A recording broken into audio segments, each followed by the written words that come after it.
Termo Podcast presenta. Bienvenidos, esto es Lo que faltan son financistas, el podcast de cine nacional de Termo en el cual por un lado presenciamos el turbulento y traumático descubrimiento de la sexualidad de una adolescente y por el otro nos traumamos nosotros mismos presenciando el debut como actriz de Pampita. José, yo creo que ya tengo una misión. ¿Y cómo sabes? ¿Tuviste una señal? No puedo despertarme húmeda por el marido de mi hermana. Soy horrible. Mi nombre es Lautaro Villagra Lombardo.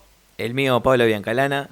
Y yo soy Ana Yesa. Y como habrán escuchado, vamos a estar hablando de dos películas que exploran un poco la sexualidad, pero abarcándola de dos lugares tan distintos, pero tan distintos. Por un lado tenemos La Niña Santa del año 2004, por el otro tenemos Desearás al hombre de tu hermana. Segunda película de Lucrecia Martel para el año 2004, como decía Lauta recién, nosotros ya conocíamos La Ciénaga, la que fue su ópera prima en el cine, escrita y dirigida por Lucrecia Martel y con colaboración de Juan Pablo Domenech, protagonizada por Mercedes Morán, Carlos Belloso, haciendo de el Dr. Jano, cosa que esto me hace acordar a cuando hicimos el podcast de Aterrados, que uno de los especialistas de que veían fantasmas y esas cosas, se llamaba de la misma forma. Alejandro Urdapilleta, María Alche haciendo de Amalia y Julieta Silver quizás junto con Carlos Belloso y Mercedes Morán, algunos de los rostros,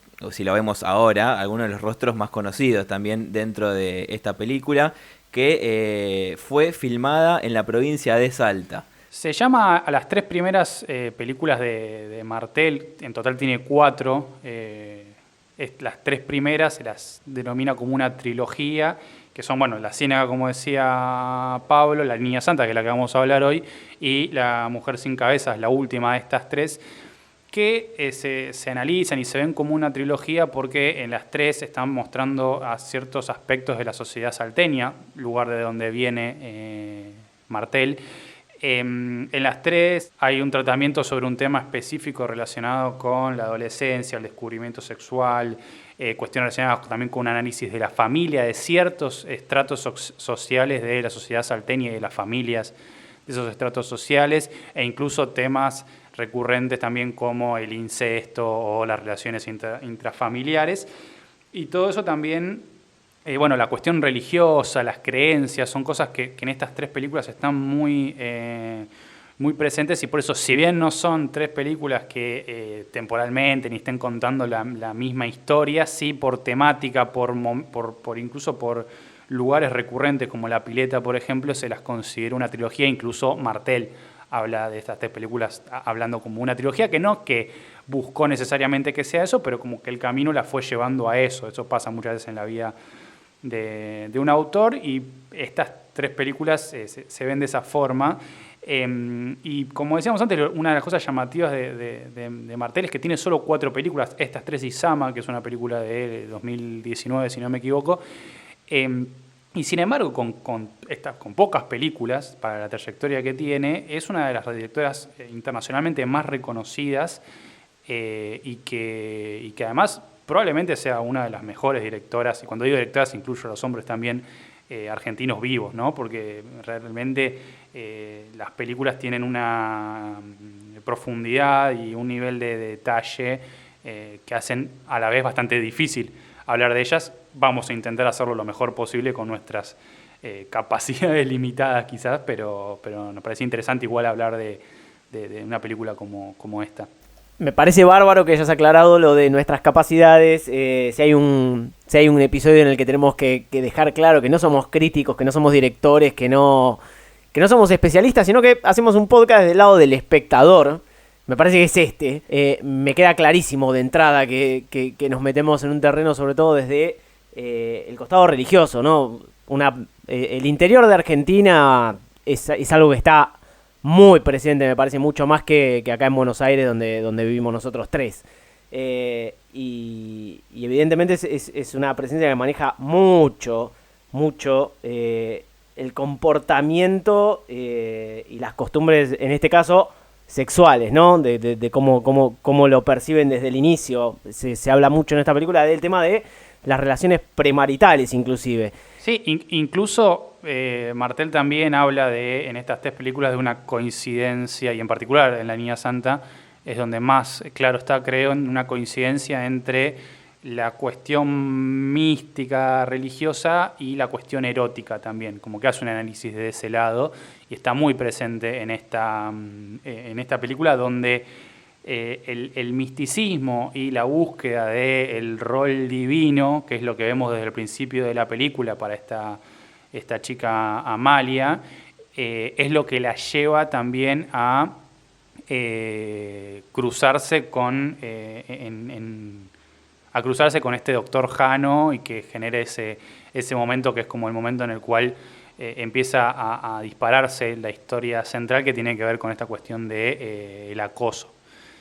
Porque la vemos, lo primero que vemos es a ella en esta clase de este grupo de estudio religioso, y ya vemos cuando empiezan a hablar de este tema de la función divina, ya escuchamos ya de fondo, que viene de la calle, este instrumento musical Teremín, que es el que después ella va a ver qué es eso, y que es el chico este que está tocando ese instrumento, es un instrumento también como medio raro porque no lo tocas realmente, y en esa escena en la cual se produce el acoso sexual por parte de este doctor, con una apoyada básicamente, ¿no? Que es lo que genera que ella también interprete eso como que su misión divina de alguna forma es salvar del pecado, o algo por el estilo, o al menos eso interpreto yo, salvar del pecado a Jano. Algo que noté también, que se puede dar con esto se puede conectar con esto de la religión, a pesar de que el mandato que vos tengas sea ese, o eso es lo que cree Amalia, aunque no te guste, aunque te cueste, aunque te incomode, es tu mandato y te lo tenés que aguantar y te lo tenés que bancar. Por eso creo que también yo la llevé un poco por ese lado, pese a la incomodidad de ella, como que bueno, es lo que me toca. Hay también en nuestra vida unos llamados misteriosos que vienen directamente de Dios, que indican a cada cual su papel en la comunidad cristiana. Todos los medios son buenos en las manos de Dios para llamarnos. Está clarito. Dios nos da señales, eso es lo importante. La historia transcurre en un hotel que es donde vive Amalia, con la madre, con Elena, que es Mercedes Morán, y al hotel concurre justamente Carlos Belloso, el doctor Jano, por un congreso de otorrinolaringólogos. Y ya desde el comienzo, bueno, la presentación que tenemos del doctor Jano es que la ve a Elena, que está cambiándose, y ya empieza como no sé, da una sensación medio desagradable, como la espía a través de la ventana, no sé, es ya la presentación de Jano es por lo menos media incómoda. Sí, y que además la elección, yo creo, de Martel, lo que decíamos antes de la religión en la provincia quizás, esto incluso es un pueblo de Salta, ni siquiera parecería la ciudad de Salta, si bien nunca se dice dónde es, la elección de que sea un médico también tiene que ver con el lugar que tiene un médico dentro de esa sociedad también, ¿no? Como un lugar muy destacado, e incluso un tipo que, como vemos, tiene estos temitas, como dicen después en otro momento de la película, que dicen, bueno, tuvo un temita. Inconveniente. Tuvo un inconveniente con una de las promotoras, en referencia a otro médico. Bueno, tiene que ver también con una forma de manejarse totalmente impune, ¿no? Pero que en la película, a partir de cruzarse con Amalia, y que Amalia tenga esta cuestión mística de su rol, como que esa cuestión impune se va poniendo un poco en contradicción, porque al revés, Y acá es donde también viene una visión feminista bastante fuerte. Está en la película mucho anterior a Ni Una Menos, por ejemplo.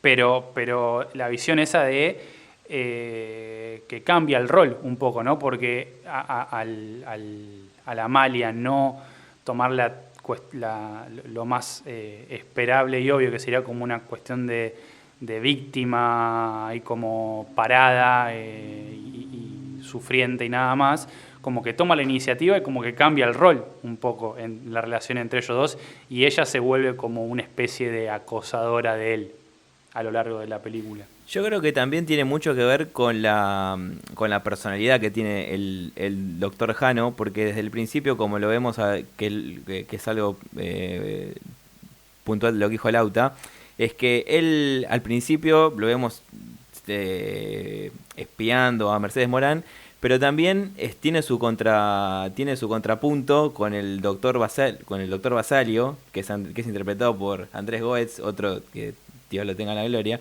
Es el contrapunto de el doctor que sí te da una pinta de desagradable también, que vos lo ves y decís, sí, este tipo se va a mandar una en cualquier momento, porque ya es bastante como extrovertido en su, si se puede decir, en sus relaciones y en su manera de hablar, y a la inversa el doctor Jano, que es un tipo como más introvertido, más cerrado, y que quizás no aparenta ser medio como chabacán y de andar hablando de minas o algo por el estilo, pero que a la vez también tiene, como decía Ian recién, estos problemitas. Sí, claramente eso se ve mucho en las escenas, sobre todo en la pileta, que ves a todos los doctores hombres casi colgados de un paravalancha, piropeando como mínimo a las mujeres que van pasando, y él no, él a la vista parece el más centrado, el más respetuoso, y es al primero que vemos apoyando a una menor de edad cuando se hace un pequeño tumulto. Sí, y a eso es al que Mercedes Morán también le llama más la atención, porque le parece un tipo como con mucha presencia y como muy centrado, muy elegante. Más allá de que después se entera de que el tipo está casado, ¿no? No le molesta mucho a ella, es como que igual insiste en mantener un acercamiento con él, por más de esto, inclusive llega a puntos que como que o lo justifica o lo entiende, le dice que se siente parecido. No me acuerdo qué personaje en la película hasta llega a referirse como pobrecito, ¿no? La lucha interna que está teniendo. Todo esto aparte de la situación con Amalia, que no la conoce nadie. Pero toda esa parte es como hasta parece una víctima a los ojos de los demás, el Dr. Jano. Es que no hace falta, un poco lo que muestra la película, también no hace falta ser como esto, así como evidentemente un asqueroso para ser un acosador, un asqueroso, digamos. Incluso la película tampoco busca, me parece, ser terminante en esa cuestión de... No busca juzgar tan fuertemente ni siquiera al personaje de Jano, por eso también, bueno, yendo ya hasta el final, por eso el final es un final... no sé si abierto, pero bueno, como que queda ahí, no está el final mostrado, la revelación final no está, porque sería también como una cosa más fuerte de juzgar. Pero bueno, ya que estábamos hablando también del personaje de Mercedes Morán, que es una actriz que repite también con La Ciénaga, ahí hay otra de las cuestiones que tienen que ver con estas tres películas del cine de Martel, que es... la tensión sexual intrafamiliar, centralmente que vemos ya desde el principio en una escena donde el Urdampilleta, ahora no recuerdo el nombre del personaje, que es el hermano de Freddy, bien, ese hermano de Mercedes Morán se mete en la cama con ella y la hija como si nada, digamos. Y hay unos roces, hay una cosa ahí como media sexualizada que bueno, en La Ciénaga pasa mucho también, y acá tenemos, por ese lado ese ejemplo, y por el otro lado directamente la relación sexual que tiene la amiga de Amalia, Josefina, con su primo. Ya que trajiste a colación el tema de la relación de Julieta Silverberg con su primo, bueno, sí... que tienen inclusive relaciones consumadas en por lo menos creo que 2 escenas. Pero ella lo que dice es que no quiere tener relaciones antes de casarse. Ahí me parece que se pone un poco también complicada la cosa, porque es como que para ella tener relaciones es el consentimiento, o mirarlo, o ser parte activa, ¿no? Porque es como que se deja hacer. Y no sé si eso lo considera como que no es pecado. Yo creo que va por el lado de que, a ver, perder la virginidad para ella es tan complicado lo que voy a decir. Perder la virginidad tiene que ver con el coito vaginal, puntualmente. Por eso es que después todo lo demás que forma parte de la relación sexual, que sí tiene con el primo, no parece para ella estar perdiendo la virginidad. Sí, sí, puede ser, digamos, es como una cosa, o también como de decir, bueno, ¿qué pasa? Pero como no me hablas y no sé qué, como que no cuenta de alguna forma. Es una cosa muy extraña, pero me parece que también tiene que ver con esta visión católica, cristiana, media insostenible en la realidad, digamos, ¿no? Porque digamos, devienen estas cosas. Sí, es uno de los momentos más complejos de la película, claramente.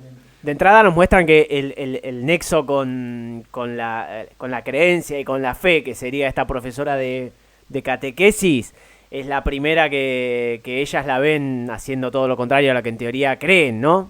Ayer la vi besándose con un tipo mucho más grande que ella. El mismo de la otra vez, los nudillos peludos. No podía ni respirar. El tipo le metía la lengua hasta la garganta. Chicas, yo me tengo que ir. Lo que vamos a hacer ¿En es serio? en la próxima reunión... Nunca la vi besándose así con el otro. O sea, ya de entrada destruyen el tema santo, por así decirlo, en la primera escena de la película. Sí, después hay varias escenas más que esto, de una cuestión de sexualidad muy marcada y cargada. Tenemos, digamos, también hay como una tensión sexual entre ellas dos, entre Amalia y Josefina. También es otro tema recurrente en la obra de Martel, el lesbianismo. Una escena también de masturbación femenina, que debe ser básicamente la única escena de ese estilo que hay en el cine nacional. No es como en general es como si no existiese la masturbación femenina. Y bueno, son justamente temas que se ponen de manifiesto y que son utilizados igual de una forma muy natural, digamos, y muy sin, a diferencia después cuando hablemos de Desearás al hombre de tu hermana, como una cosa que forma parte de la realidad, ¿no? Y es como que siempre se habla como de estas familias que muestra Martel como son como familias como muy complejas y con dificultades. Y bueno, sí, las familias son complejas y con dificultades en general. Creo que esto es mucho más cercano a una realidad que lo que generalmente vemos como una familia en una película, que no está puesta en función de que un guión funcione más o menos, y no de mostrar una cuestión más un poco más realista. Me parece que esto está mucho más cercano, y por eso también es tan fuerte en muchas partes, mucho más cercano a algunas realidades que lo que generalmente vemos en el cine, y eso es muy destacable de esta película de Martel y de su filmografía en general, porque además no es para nada forzado, y sí te lleva en un momento, todo el tiempo, como que en la película no sé si a ustedes les pasó, pero todo el tiempo que hay como una tensión ahí de que en cualquier momento va a explotar algo por algún lado, pero como que lo lleva de una manera muy como tranquilo, con actuaciones muy en un tono muy tranqui, pero a la vez hay como una tensión que en algún momento va a estallar de alguna forma. Sí, tan así lleva la tensión que, como decías, de vuelta hablando del final, lo deja en la tensión, no estalla nada. Parecería ser que va a estallar, está como ya todo dado. José habla con su madre del tema de que a Amalia la tocó un médico que es amigo de la madre. Están yendo prácticamente a denunciarlo en pleno cierre de la convención. No parecería que vaya a pasar otra cosa, pero bueno, como decías, la película lo deja todo ahí, en el instante previo a que toda esta tensión reviente, dando, no sé si una pequeña chance de que no lo haga por cualquier pequeña circunstancia que pueda, entre comillas, salvarlo, ¿no? A Jano de que le estalle la bomba en la cara. Con respecto a lo que decía Ian de esta escena también del lesbianismo que se ve, para mí ahí tiene que ver algo más como con la inocencia de ellas, de que son amigas. Y claro, uno ya lo ve a esta altura y lo ve con otros ojos y con ojos de adulto, y uno sí puede ver y lo ves como de ese lado, y dices, es una relación lésbica, pero sí puede pasar más por el lado de la inocencia y no tomar como algo sexual o algo que lleve algo en el futuro por un beso entre dos amigas. Sí, es como también habla mucho de la exploración sexual, de los primeros acercamientos a la sexualidad, y bueno, sí, me parece que en eso también. Otro tema que está presente en relación a esto, creo un poco, es el tema de la enfermedad de alguna forma, también, que también es otro tema que se repite, por lo menos en La Ciénaga y La Niña Santa.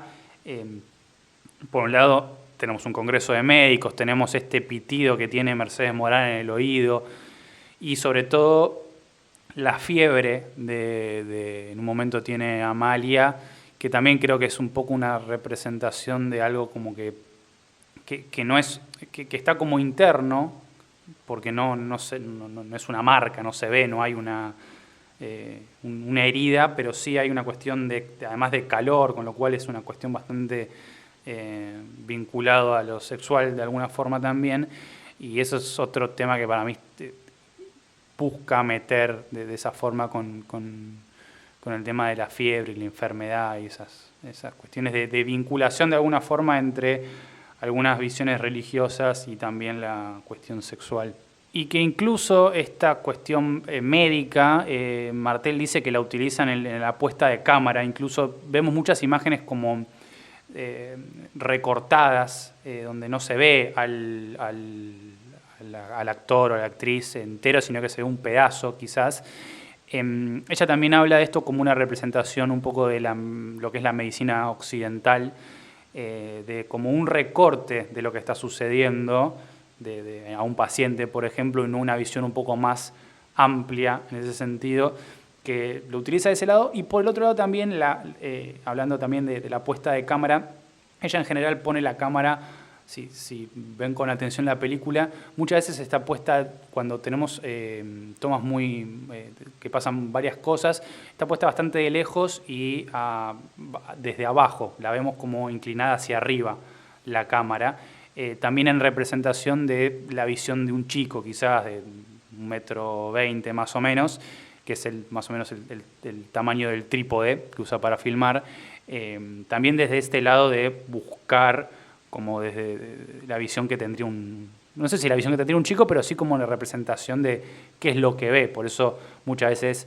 cuando hay muchas cosas en escena, la cámara está puesta bastante lejos, porque si está muy cerca a esa altura no se vería prácticamente nada. Sí, yo algo que noté, contrariamente a lo que decís vos, es que la película también está llena de muchos primeros planos muy cerca, que yo creo que intenta como demostrar bien cuáles son las expresiones en ese momento de cada uno de los personajes. Y eso lo vi mucho y me llamó la atención porque es verdad, o sea, son pocos los planos, o son pocas las veces en los que hay planos muy amplios, pero que es verdad suceden muchas cosas, pero después está llena de planos muy cortos. Otra cosa quizás de destacar de la cámara o de la decisión de la cámara es, hay dos escenas que son fundamentales en la película, que es la primera acoso sexual callejero de Jano hacia Amalia, donde la cámara está puesta enfocando a los dos de frente, y la segunda vez que eso sucede, cuando ella ya como que lo busca a él y ella como que toma la iniciativa, siguen en la misma posición de ella adelante y él atrás, pero la cámara cambia de lado. Eso también me parece que tiene que ver con a través del cambio de lado de la cámara, también buscar una representación del cambio de rol de ellos dos, donde él pasa a estar como, no una situación de indefensión ni nada por el estilo, porque claramente él es el que genera esa situación y el poderoso entre los dos, ¿no? Un médico, adulto, etcétera, prestigioso, y ella es una chica nada más. Pero ese cambio de posición de cámara me parece que también es una representación de lo que pasa en ese momento. Casi que no importa lo que pase en el final, como que es un agregado el desenlace de que si se le va a estallar un problema o no a Jano, porque está tan claro y tan demostrado que el acosador pasa a ser acosado de alguna manera, que es un ingrediente el final, nada más. Voy a resumir diciendo que yo interpreté mal toda la película, porque si es así, como dicen ustedes, que la vocación de ella, lo que ella quiere es salvarlo, yo pensé que era todo lo contrario. Me daba la sensación de que de toda esta vuelta de que ella lo empieza a acosar a él, acosar entre comillas, ¿no? Lo de acosador acosado era justamente que el rol, la vocación de ella era hacer justicia y no sé, prender los fuegos es el término que se me ocurre ahora, pero no sé, yo no le vi la intención de salvarlo, pero bueno, evidentemente puedo estar equivocado. Me parece que va a haber un escándalo. Vinieron a denunciar a un médico que tocó a la chica del hotel. ¿Sabes cuál? La de pelo castaño, la chica de la pileta. Después de ver esta película en la que hay tanta represión por un lado e incomodidad con el tema de la sexualidad, saltamos a 30 años atrás más o menos, a donde nos tiran vergas en la cara cada 5 minutos. Una total liberación que hasta inclusive termina siendo, creo que más incómodo que toda la situación que de verdad era incómoda antes. No sé si les pasó a ustedes. Yo por momentos adelanté muchas escenas de sexo de esta película y terminé descubriendo que es un corto de 5 minutos. Muy bien que dijiste verga y no dijiste pija. Rescato que viste la película y prestaste atención. Ahora vamos a hablar de Desearás al hombre de tu hermana, o sea, a tu cuñado. Película dirigida por Diego Kaplan y escrita por Erika Halvorsen. También Erika Halvorsen, guionista de Amar después de amar. Una película del año 2017 que la gran figura, y muchos la conocemos como la película de Pampita, y no como el Desearás al hombre de tu hermana, protagonizada, así como dije, por Carolina Ardoain, Mónica Antonopoulos, también Guillermo Winter, porque es brasileño, como lo vemos en la película claramente. Andrea Frigerio, haciendo de la madre de Mónica Antonopoulos y Pampita. Ahora vamos a explicar bien todas las relaciones que tienen que ver en esta película. Y bueno, otro de los destacados es Juan Sorini, que no es Juan Pizorín, sino que tiene el nombre muy parecido, que es el hombre, es el susodicho, ¿no? Es el susodicho. Uno ve esta película y piensa que Pampita iba a ser la peor actriz. Sí, creo que por ahí es la única que se lo toma en serio. Pero el falso Juan Pizorín me apabulló el nivel de estebanecismo que demuestra durante toda la película. No lo tengo presente de ningún otro lado. No sé si habrá hecho esto para llegar a fin de mes o de verdad es así de acartonado como actor. La verdad que me dejó más sorprendido que el nivel de Pampita inclusive. Qué peliculón, por Dios. Qué peliculón. Yo creo que esta película está mal. Hay mucho está mal, está mal, pero a la vez está tan mal que está pero tan bien, que es una cosa que no se puede creer realmente. A ver, ¿cuál es el problema? Hay mucha gente que fue a ver esta película y sobre todo a mí me hubiese encantado ir a verla al cine compartiendo con un montón de señoras que fueron a verla porque estaba Pampita y se encontraron con gente escupiendo huasca y cosas por el estilo, porque ha sido una experiencia increíble. Pero bueno, el problema de esta película es que si la ves como una especie de drama serio, no funciona, pero si la ves como una sátira, una cosa berreta a propósito, la verdad que se la pasa muy bien. ¿Alguien vio esta película en serio? Sí, no, en serio no, pero sí la vi en su momento porque quería ver de qué se trataba, porque a ver, te intriga un poco a ver de qué va a ser esta película. No esperaba ver lo que terminé viendo después, pero hay algo muy destacable de esta película es que tiene música también, tiene música original, y Me pongo de pie, y quiero que lo aplaudamos, a Iván Wizogrod. Otra vez lo hizo de nuevo. Y me parece fantástico, porque toda esta película está como si ambientada, yo creo, en los años 70. Lauta dijo recién 30 años. Para mí es 1970 porque hay una clara referencia al Mundial de 1970 que no clasificó a Argentina. Sí, 1970 es. Está clarísimo que está ambientado en 1970. El tema es que no está ambientado en Argentina en 1970 esta película, porque lo dije mientras estaba viendo, yo estaba esperando que apareciera el clan Manson. Es una estética que yo no la tengo, por lo menos no la tengo tan presente en lo que son los 70 argentinos, me parece a mí. No, es verdad. Tiene una onda más Estados Unidos. Sí, pero igual me parece que no sé si era una escenografía o la casa esa está fantástica. Tiene unos colores hermosos. A mí me encantó la película, no sé si se nota. Yo ya defendí comodines en este podcast, así que puedo decir lo que quiera a esta altura. Bueno, si quieren podemos ir avanzando en la trama, porque esto lo vamos a contar muy por encima, pero es importante lo que pasa, porque nunca un título explicó tanto la película de qué se trataba como esta. Porque sucede realmente lo que dice el título. Desearás al hombre de tu hermana. Mónica Antonopoulos se va a casar con Juan Pizorín, y en el momento del casamiento que lo vemos, llega Pampita, que se ve que se fue en algún momento de la casa donde vivían todos, y llega para cagarle el casamiento, propiamente dicho, porque llegan en caballo y el caballo les caga el casamiento, pero nosotros sabemos... Yo quiero decir algo de ese caballo, Sí. perdón, porque también que la bosta no parece mierda por lo general, pero ese caballo caga a tierra directamente. No consiguieron bosta, dieron vuelta una maceta porque ni para eso, o sea, nada de lo que vemos en la película parece lo que debería parecer. Y estoy hablando de esa escena también. Pero volviendo a esta parte de que nosotros vemos que ya hay un roce bastante fuerte entre las dos hermanas que no se llevan bien, la intención de Andrea Frigerio, que es la madre, de que se unan, nosotros vemos en la primera escena de la película, exactamente la primera escena, la del comienzo, a dos nenas de ¿cuántos años deberían tener? No sé, 5, 6 años prácticamente, 7, ponele como mucho. Una de ellas teniendo 7. un orgasmo. Sí. O sea, estamos viendo a una nena de 7 años teniendo un orgasmo. En el comienzo de la película.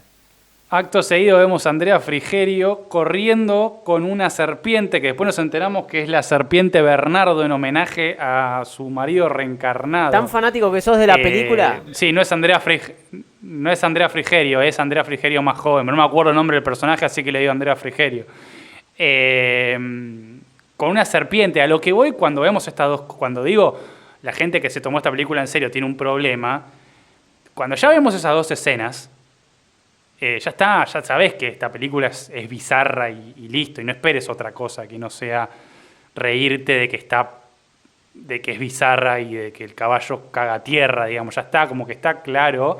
De hecho, porque además lo que no dijimos, los créditos iniciales es Pampita y el brasilero cabalgando, y nos enteramos que llegaron cabalgando desde Brasil al casamiento. Lo cual es una maravilla realmente. O sea, ¿a quién se le ocurre? Yo estaba esperando que crucen por el puente Posadas Encarnación, ya que lo hablamos tantas veces en este podcast, pero bueno, todavía no estaba hecho, me parece, en los años 70, o no estaba transitable.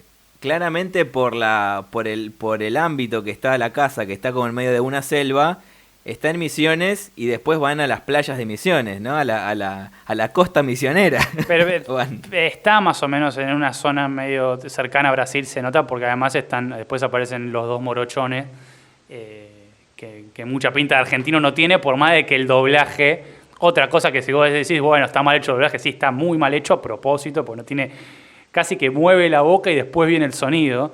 Pero bueno. Yo estaba esperando, la verdad que para hacerla perfecta, yo estaba esperando que alguno de los dos morochones tenga la voz de Pedro Saborido. Hubiese sido ideal. No, es que ese Roberto se egresó con Aliberti, de Lícer. Fueron juntos. Yo soy Enrique, él es mi hermano Roberto.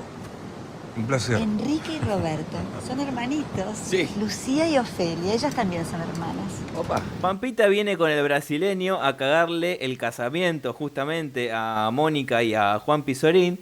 Y después, bueno, ahí empezamos a ver realmente los enredos, ¿no? De esta familia, porque medio que la madre está loca, está media loca o drogada, no se termina de entender muy bien. Y empezamos a ver toda una retrospectiva de, bueno, cómo fue su infancia y su adolescencia. Tenemos un compilado de hermosas escenas para poner, no sé cuál vamos a poner porque cada una describe momentos distintos. Pero no sé, qué lado ir para rememorar estas escenas.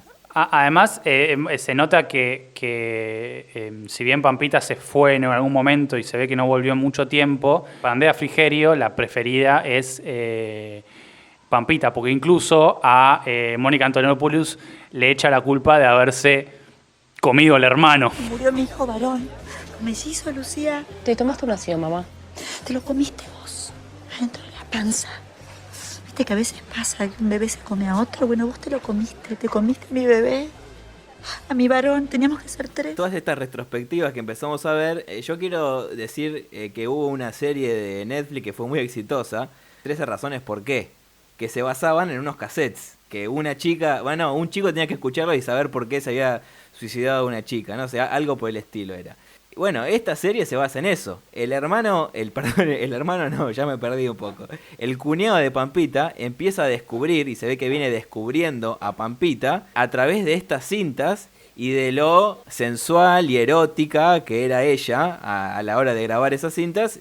Y bueno, él medio que se termina enamorando de esa idealización de persona que tenía. Yo quiero dejar en claro que Andrea Frigerio me parece el mejor personaje de la película por lejos, ya desde que aparece con una serpiente alrededor del cuello a atender a su hija epiléptica y a medicarla toda la vida, me pareció genial. Genial dentro de una ficción, no estamos apañando la droga a menores de edad, obviamente. Aparte es una persona que está muy preocupada por el vocabulario que usan sus hijas para referirse a las partes íntimas, porque es muy importante. Yo le dije que no se dice pito, que se dice verga. Mamá dice que pito no es sexy, que verga es mejor. Verga suena a selva. Pero también está muy preocupada en que a la vagina le digan vulva. Todo es todo muy perverso, no sé.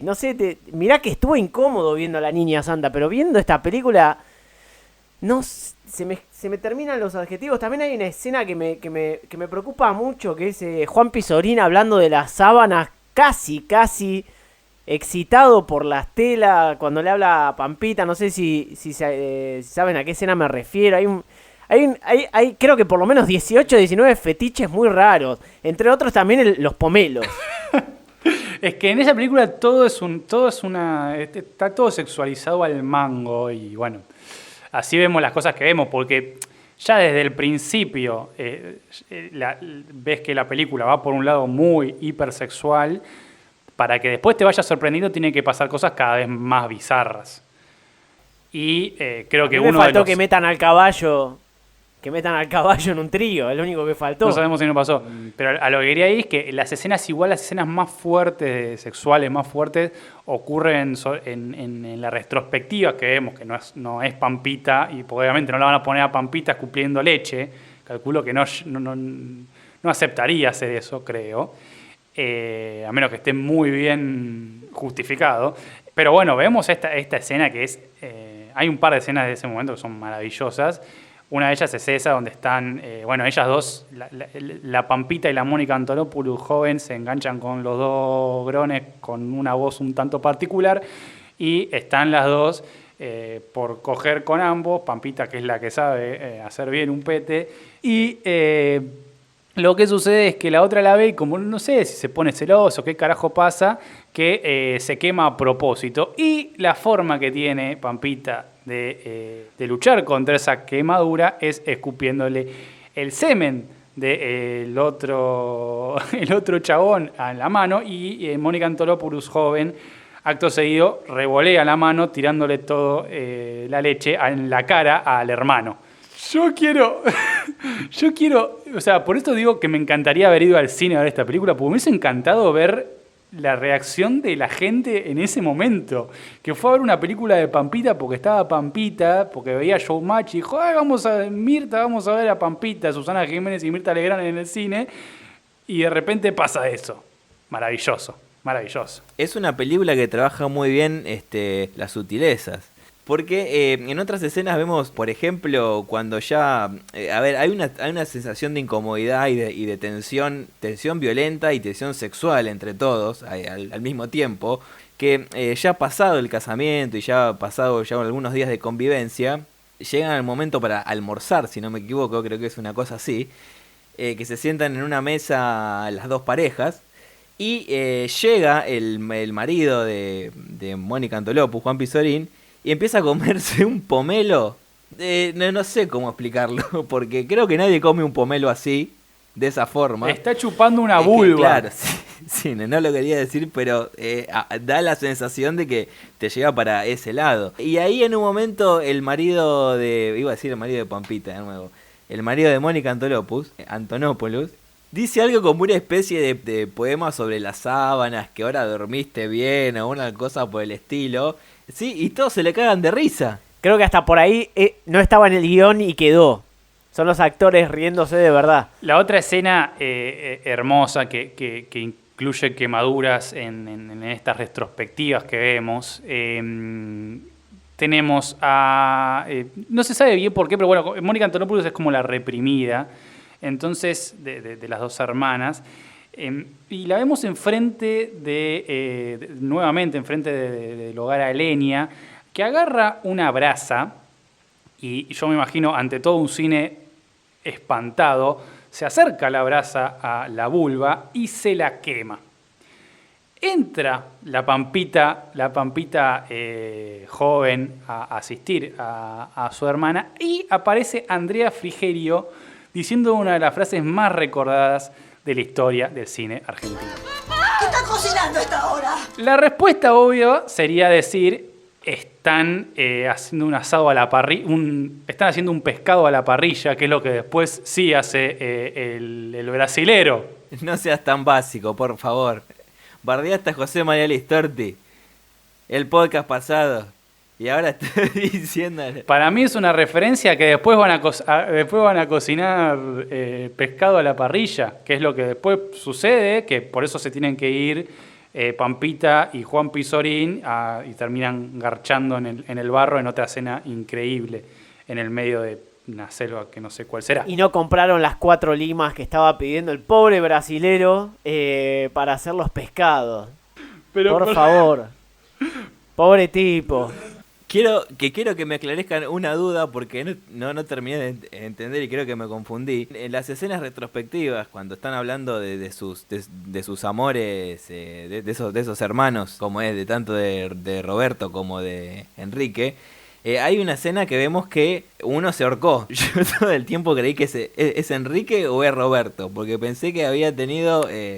No, es así, porque... Cuando en un momento van al pueblo a comprar no sé qué, en la actualidad, en 1970, y se enteran de que van a comprar un cabrito y el que iba a matar al cabrito se suicidó. Ahí hay un suicidio. Después en las retrospectivas vemos que como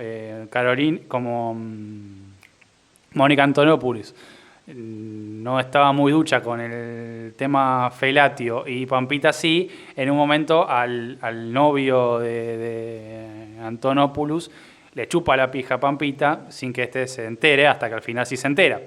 Eso genera que se peleen entre los hermanos porque claro, te está cagando, era la novia del hermano, y eso hace que otro hermano se suicide.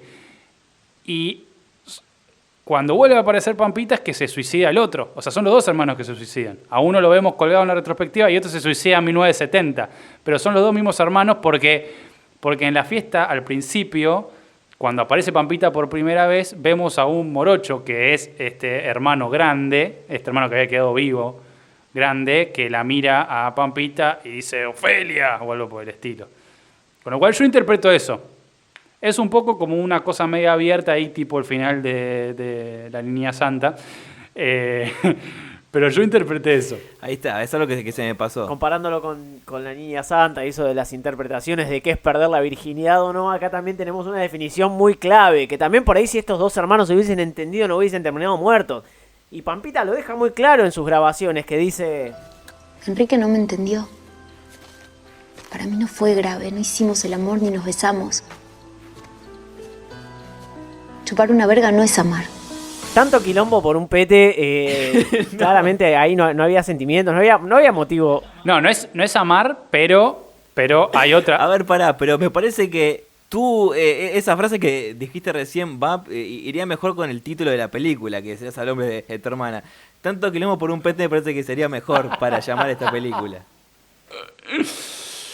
No, sobre todo porque además uno de los mejores momentos, pues ya dijimos que la voz de estos dos, Enrique y no me acuerdo cómo llamaba el otro. Roberto. Enrique y Roberto. Claro, no coinciden mucho ni con sus aspectos, ni con cómo mueven la boca cuando se escucha el sonido. O sea, le sumamos eso a que el hermano, que después se termina suicidando, viene corriendo en el medio de la selva y le grita a Pampita: ¡Puta! ¿Le chupaste la pija a mi hermano, sí o no? Decime la verdad. Cerraría un ciclo en el cual claramente el tema del pete vendría a ser como lo central de la película, como la apoyada en La Niña Santa, el pete en Desearás al hombre de tu hermana. Y efectivamente termina sucediendo lo que promete el título, que más allá del deseo, se termina consumando la relación sexual entre Pampita y Juan Pizorín. Pero antes tenemos sembrado otras escenas en las que vemos entrando a Juan Pizorín por la ventana de la pieza de Pampita, cual Gato Montés. Spider-Man. Se mete, claro, también para practicarle sexo oral a Pampita en 2 ocasiones, y Pampita se despierta, casi como que eso lo soñó. Hay un libro de Murakami, que creo que es que hay relaciones sexuales en el sueño. Yo creo que puede estar relacionado con eso, y las relaciones sexuales que ocurren en el sueño son reales. Puede tener algo que ver con eso. El otro libro es el Kama Sutra, claramente, porque hay unas posiciones que hacen una vertical. Yo no sé cómo carajo hacen eso, pero bueno. Se ve que para ellos funciona. Igual Juan Pizorín está como bastante bien físicamente y la puede como levantar por el aire un poco a Pampita. Es que es Desodarás al hombre de tu hermana by Du Soleil, abajo es. Bueno, vendría a ser como una especie de fuerza bruta, ese que te tiraban agua, pero en otra versión. En un momento pueden tirar leche a todo el público. Pero también. bueno, en 4D, sí. Es como el cine de los hijos de puta. Cine de los hijos de puta de Capusotto. Salen todos pegajosos de la sala. Como decíamos, el clímax, si se puede decir que esta película tiene un solo clímax, pues es todo un gran clímax sexual, pero el clímax en términos de guión se da después de que garchan efectivamente Pampita y Juan Pizorín y llegan a la casa, y es muy evidente porque llegan los dos llenos de barro. Bueno, Pampita rompe en llantos, en uno de los llantos menos convincentes que vi en mi vida, pero no importa porque la película es toda así. Es que nunca rompe, está 10 minutos tratando de llorar y no puede. ¿Vas a llorar o no? La puta madre, primer aviso. Pero bueno, ahí se entera y obviamente se pudre todo, y lo gracioso es que en toda esa escena, que vendría a ser como la escena dramática, ¿no? En la cual Mónica Antonopoulos ya se la veía venir, que le iba a cagar al marido, y el brasilero que está ahí, que se cayó del techo, no se sabe bien qué pasó en el medio, pero el brasilero se cayó del techo, no entiende qué pasa, dice, pero ¿cómo? Y Mónica Antonopoulos se le dice bastante claro: brasilero, nos cagaron, le dice, algo por el estilo. Y Andrea Frigerio, que quiere salvar todo, agarra y le dice: no, vos no entendés porque no hablas bien castellano, pero no pasó nada. ¿No? El tipo estuvo hablando en castellano todo el tiempo, o sea, ¿cómo no entendés bien castellano? ¿Me estás jodiendo? Es muy gracioso, muy gracioso. Está hace 2 días en Argentina y habla español mucho mejor que Anamá Ferreira, estando 20 años en Argentina. La aclaración de Andrea Frigerio, no, perdón, de Mónica Antonopoulos diciéndole, nos están cagando, nos cagaron brasileños, a mí me hizo acordar mucho a... Es un secuestro. Esa película... Tienen que sobreexplicar lo que ya está sobreexplicado. Es increíble. Es increíble. Inclusive en una parte de la película también Andrea Frigerio cumple esta función de que por si alguien no lo está entendiendo, les dice, están como cruzados, vos con ella y ella con él. O sea, es terrible. Yo creo que por si esta gente, estas señoras que fueron a ver a Pampita, se fueron al baño y se perdieron un poco la trama, vuelven y se los explica Andrea Frigerio ahí cumpliendo esa función. Antes de cerrar, y antes de esta escena de Brazuca nos están cagando, cuando se van a comprar limas, porque encima que compran limas, no van a comprar limón, van a comprar limas. Se quedan en la casa el Brazuca con Mónica Antonopoulos, están cantando una canción, que nos damos cuenta que es Rubí de Babasónicos, y todos sabemos que es una canción del disco Jessico que se hizo en el año 1950 por pedido del general Perón, ¿no? Porque para el año 70 ese tema no existía. Entiendo que es una licencia artística que se dan director y guionista de esta película. Pero después de que sucede todo esto y vemos una escena de superacción, obviamente porque el brasileño está enojado con Juan Pizorín porque se acostó con su mujer, se van a la playa y tienen una escena de pelea muy fuerte en la playa. Y acá hay una lección que hay que entender, que nunca tenés que pelear con un brasilero, porque los brasileros saben capoeira y vas a salir perdiendo siempre. Sí, pero además lo magnífico de eso es que después vuelve a cantar, calculo que ibas ahí, vuelve a cantar y aparece Juan Pizorín con la cara destrozada cantando Fumar de tu rubí, quererte así, beberte agotar. Vamos a pasar a una escena más dramática. Cuando ya creíamos que todo había terminado, tenemos un intento de suicidio de Pampita. No, esa escena es maravillosa, porque la vemos, Pampita está muy mal porque la cagó a la hermana nuevamente, tiene una pelea en el baño, sale, agarra un frasco de pastillas de la madre que está más empastillada que Rancés en Hombre Mirando al Sudeste y Rantés en Hombre Mirando al Sudeste, se tira por la ventana a la misma pileta donde, no dijimos, pero se había suicidado o se había muerto, no queda muy claro, el padre. Acto seguido la vemos a Mónica Antonopoulos corriendo atrás y tirándose en un momento medio que se teletransporta, porque como que pasa de un lado a otro y como demasiado rápido, como que no está bien editada esa parte. Se tira atrás de ella desde un primer piso, las dos a la pileta, y Juan Pizorín se levanta, lo vemos en primer plano y dice, ¡chicas! Cuando las dos se acaban de, entre comillas, suicidar, obviamente no se suicidan, caen en la pileta y salen y se empiezan a reír y después llorar y y ahí termina la película. Pero yo quiero decir otra cosa, otro punto de conexión con la línea santa y con la obra de Martel, que tenemos ahí la pileta como representación de... Yo creo que esta película es un homenaje a Lucrecia Martel y nosotros no nos dimos cuenta. Por favor, cerremos esta película de mierda que no voy a volver a ver en mi vida. Mala, era más o menos lo que me esperaba. No la tengo en el panteón de las películas malas que disfruto, como por ejemplo ya he citado muchas veces a Acto de Violencia a una joven periodista. No, está en un limbo que no hace que tenga ganas de volver a verla. Yo creo que esta película dentro de 20 años va a ser una película de culto en la cual la gente se va a juntar a verla y a aplaudir, porque bueno, hay gente como Lautaro que no logra entender el arte cuando lo tiene enfrente de sus narices, como si tuviese dos narices. Pero ustedes que están del otro lado, espero que hayan entendido el arte de este podcast, y si es así y llegaron hasta aquí al final, les vamos a pedir únicamente que compartan esta cosa con alguien que ame u odie o ame de vuelta el cine nacional. Así nosotros nos tiramos a una pileta con Pampita y Lucrecia Martel. Escucha y suscríbete a este y otros podcasts de Termo en Spotify, iTunes, Google Podcast o en donde te pinte. Seguinos en @termopodcast.